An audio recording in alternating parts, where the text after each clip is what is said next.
আসসালামু আলাইকুম দর্শক শ্রোতা। এই যে সাকিবার আম্মু এখন ইফতারি তৈরি করবো। ইফতারি তৈরি করার আগে কিন্তু কারণ আমি তো ভাই রোজা রাখতে পারি না, অসুস্থ মানুষ, আমার জন্য কিছু শরবত বানাইতেছে।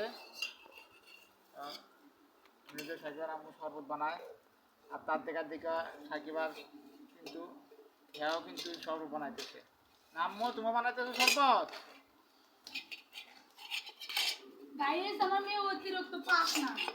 এই যে সাকিবা মাও শরবত বানাতেছে প্রতিনিয়ত।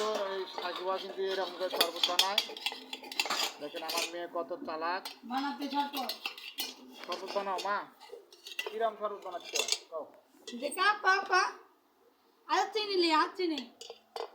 চিনি দিয়ে শরবত বানাচ্ছ সাকিবা?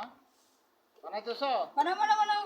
এই যে সাকিবা শরবত বানাইতেছে, সাকিবার আম্মু শরবত বানাইতেছে। হ্যালো গাইস, আমি রোজা আছি, তাও দুইবার করে রান্না করে দেওয়া লাগে, আবার আলে শরবত বানিয়ে দেওয়া লাগে। এরকম জীবন কারণ না হয়।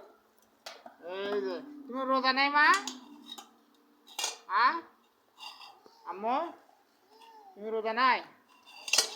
তুমি রোজা নাই কিন্তু শরবত বানাচ্ছ? কি দিয়ে শরবত বানাচ্ছ? চিনি।